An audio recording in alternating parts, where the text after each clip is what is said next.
Avril 1988. Chronologie des événements mondiaux. 1er avril. Inde.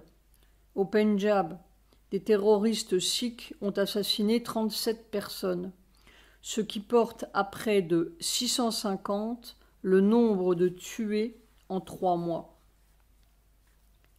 4 avril. Chine. Le Panchen Lama, le numéro 2 de la hiérarchie religieuse tibétaine, rallié au régime de Pékin, offre au Dalai Lama, en exil en Inde depuis 1959, de revenir en Chine, aussi bien à Pékin qu'au Tibet, à condition qu'il renonce à son rêve d'indépendance pour le pays du toit du monde.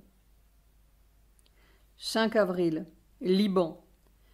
De violents affrontements faisant 10 morts opposent dans le sud les deux formations rivales au sein de la communauté chiite, Amal et Hezbollah. 6 avril. Irak-Iran. La guerre des villes reprend avec violence. 9 avril. URSS. Mikhail Gorbatchev demande à Yasser Arafat de reconnaître Israël. Il veut ainsi favoriser la réunion d'une conférence de paix sur le Proche-Orient. 10 avril. Honduras. Après de violents incidents anti-américains, l'état d'urgence est proclamé dans les deux principales villes du pays, Tegucigalpa et San Pedro Sula. Pakistan. Des grenades qui explosent dans un dépôt de munitions de l'ensemble urbain formé par Rawalpindi et Islamabad tuent plusieurs centaines de personnes. Un attentat pourrait être à l'origine de la catastrophe. 13 avril, Kenya. Près de 200 villageois ont été massacrés par environ 400 voleurs de bétail dans la région de Turkana. 14 avril. Afghanistan. L'accord sur le retrait militaire soviétique est signé à Genève. Les signataires sont le Pakistan, l'Afghanistan, les États-Unis et l'Union soviétique. La résistance afghane rejette cet accord et annonce la poursuite des combats. 15 avril, USA.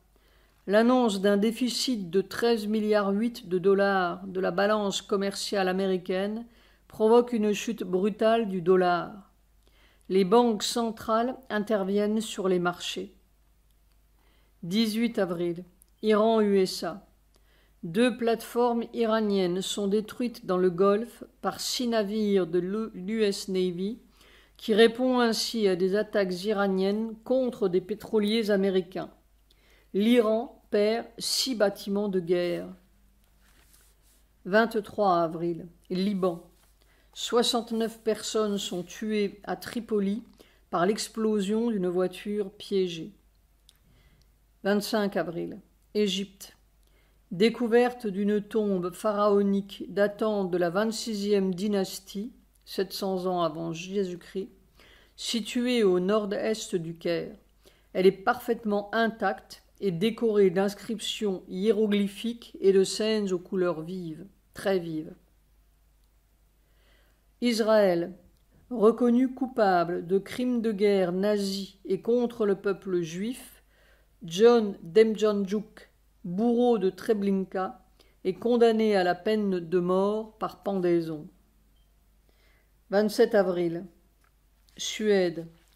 Creusé à 60 mètres sous la Baltique, le plus grand entrepôt de déchets radioactifs du monde reçoit son premier chargement.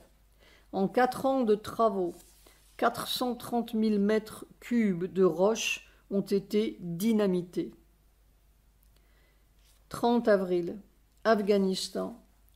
L'armée rouge a commencé à se retirer de la zone frontalière du Pakistan, mais les conseillers militaires soviétiques demeureront sur place. 1er avril 1988. On pourrait pleurer de désespoir et de douleur impuissante. On dirait que toute la mort montre ses griffes. On ne comprend un système que quand on veut en sortir. C'est très difficile d'accepter la cruauté.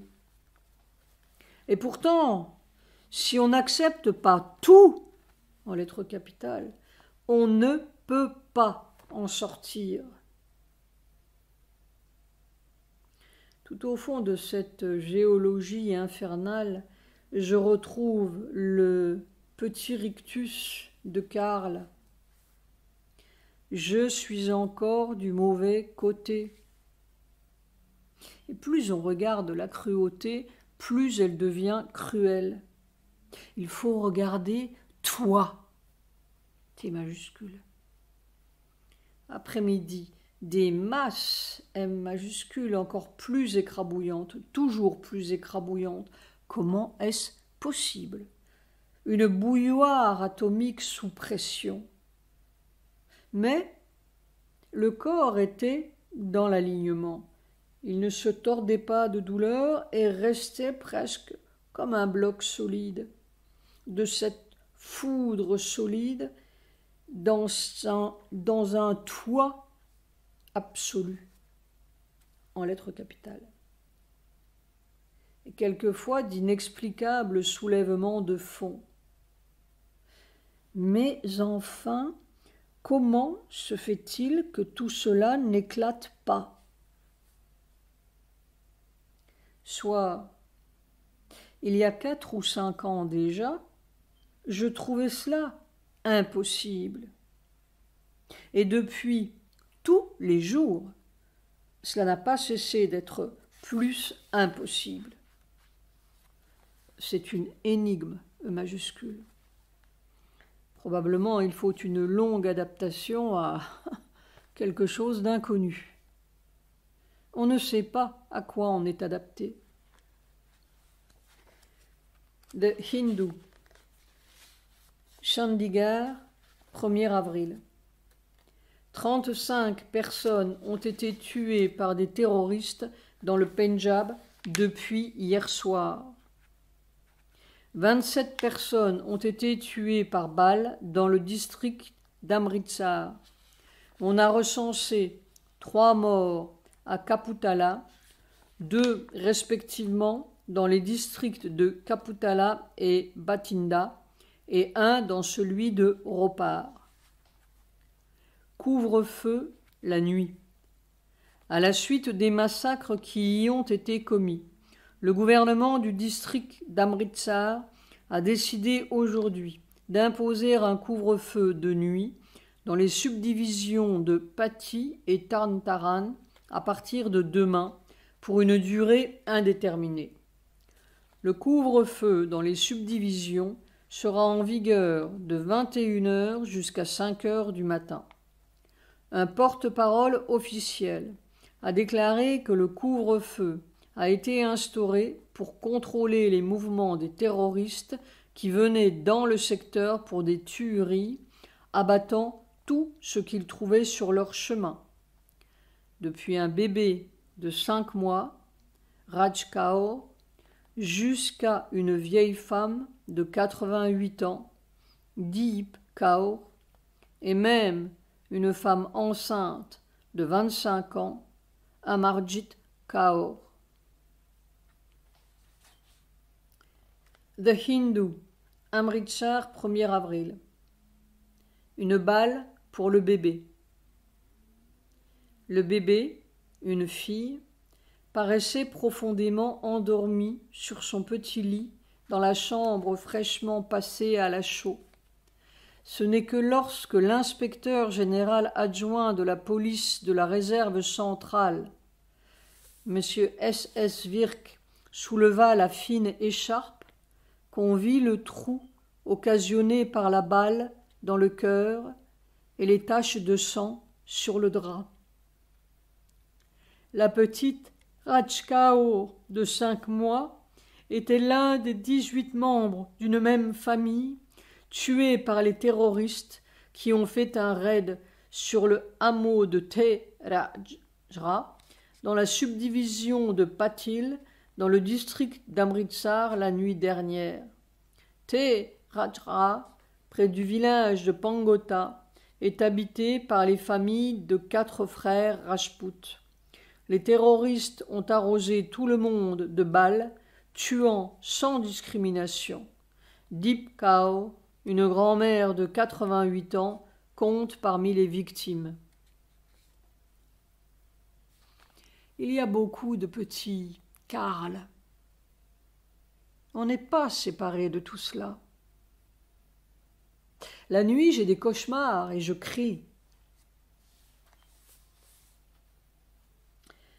14 heures, All India Radio. Au Pendjab, 32 personnes tuées par les terroristes. Quelle Inde est-ce que c'est? 2 avril 1988. Sujata tombe là-dessus par hasard. Je lis directement la version française. Avant une note de bas de page, oui, pas question d'individu. L'individu est seulement le pieu du paratonnerre planté quelque part dans la terre. Donc, Sujata trouve Sri Aurobindo, Essai Divine and Human, page 372, traduction. Le don que nous avons sollicité du Suprême est le plus grand que la terre puisse demander au Très-Haut. C'est le changement le plus difficile à accomplir, celui qui exige les conditions préalables les plus sévères. Ce n'est rien moins que la descente de la vérité et de la puissance suprême dans la matière, l'établissement du supramental dans le plan et la conscience matérielle, dans le monde matériel, et une transformation intégrale qui s'étendra jusqu'au principe même de la matière. Seule une grâce suprême peut accomplir ce miracle. En fait, la puissance suprême est descendue dans la conscience la plus matérielle, mais elle s'est arrêtée là, derrière le dense voile physique. Note de bas de page, c'est cela qui se désintègre, c'est le donjon.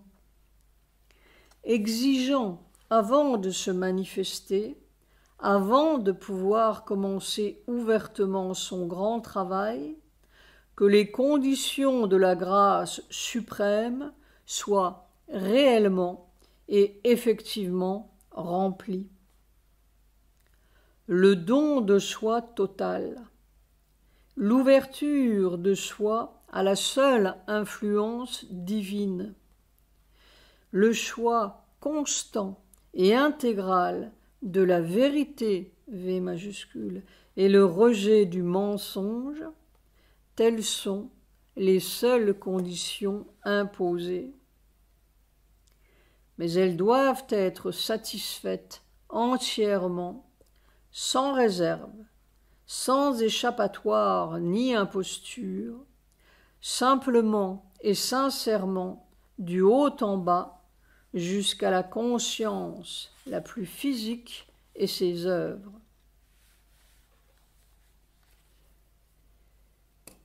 « 4 avril 1988 » C'est très mystérieux. le corps vit un grand mystère. M majuscule. Il y a 78 ans, Sri Aurobindo arrivait à Pondichéry. Je me souviens de ce vers de Savitri. Il tirait les forces qui transmueront un âge. Ces forces, F majuscule, sont là. C'est le mystère que vit ce corps. 5 avril 1988. Ce qui reste sauvable sera de moins en moins sauvable avec la contamination générale. C'est une course. Note de bas de page. Sauvable.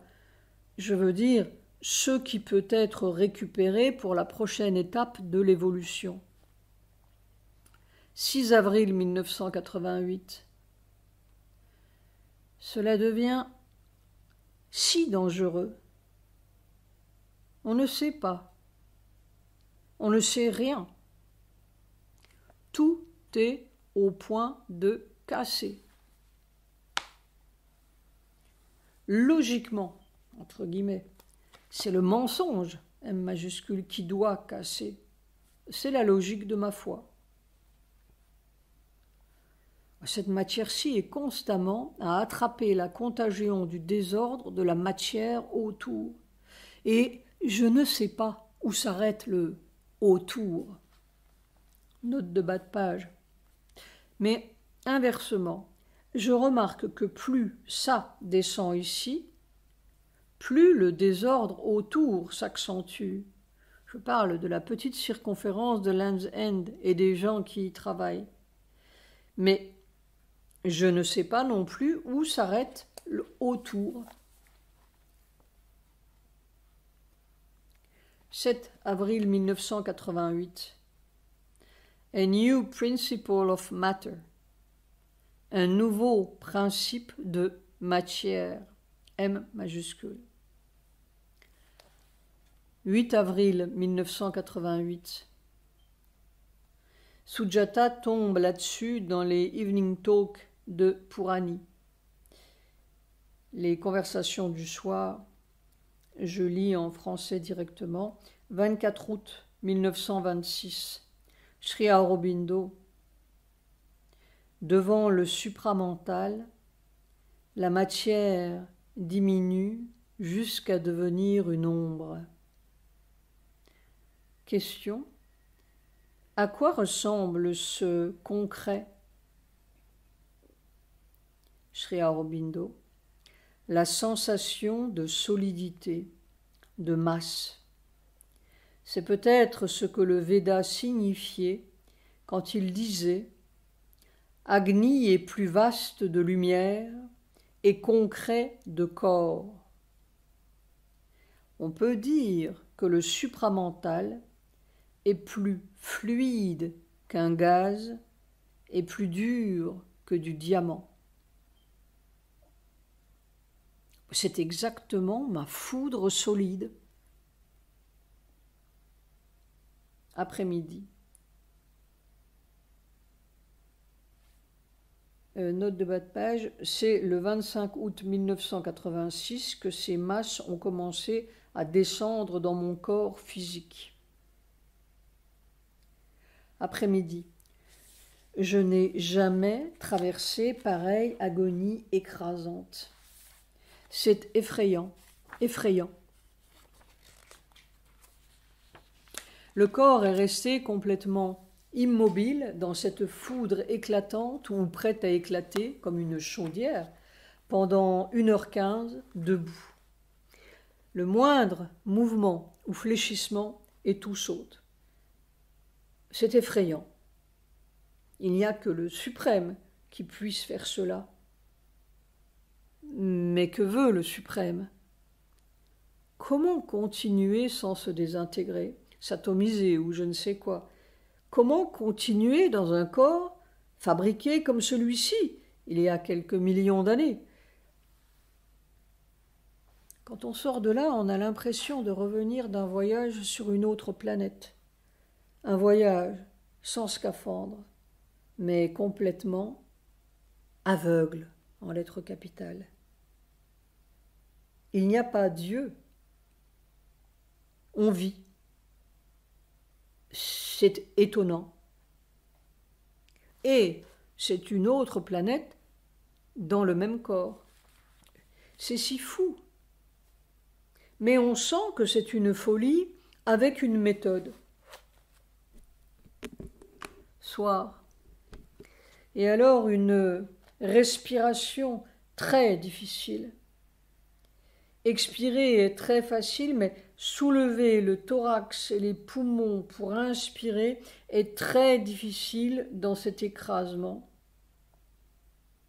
On a seulement des petits bouts de respiration.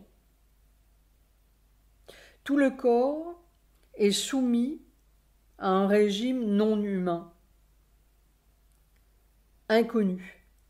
Même les jambes, qui doivent rester immobiles comme des poteaux, à supporter ce poids écrasant. J'avais vu cet écuyer debout sur le cheval, mais là on a plutôt l'impression que c'est l'écuyer qui porte le cheval sur les épaules. Indian Express, 7 avril. Carlucci écarte une réduction d'aide armée au Pakistan. New Delhi, 6 avril. Le secrétaire à la Défense, M. Frank Carlucci, a indiqué mercredi qu'il est peu probable que les États-Unis réduisent leur aide armée au Pakistan. Lors d'une conférence de presse à la fin de sa visite de 3 jours en Inde, M. Carlucci a déclaré que la relation de sécurité avec le Pakistan était ancienne et durable et dans l'intérêt des États-Unis et de la région. La politique des États-Unis était d'avoir un gouvernement stable et coopératif au Pakistan, dit-il pour expliquer cette aide. Il a également exprimé son désaccord avec l'argument que de fournir ces armes ajoutait à la tension dans la région. M. Carlucci a déclaré que, bien que les perspectives d'un règlement en Afghanistan s'annonçaient bien, la fourniture d'armes au Pakistan n'était pas liée à la question. Il a déclaré qu'il était prématuré d'affirmer qu'avec le retrait des troupes soviétiques, tous les problèmes frontaliers entre l'Afghanistan et le Pakistan seraient terminés. M. Carlucci dit que les relations des États-Unis avec l'Inde et le Pakistan devaient s'appuyer sur leurs valeurs respectives et il a mis de nouveau l'accent sur le fait que l'Amérique entretenait des relations de longue date avec le Pakistan. L'Amérique fait toute la politique de l'Assoura.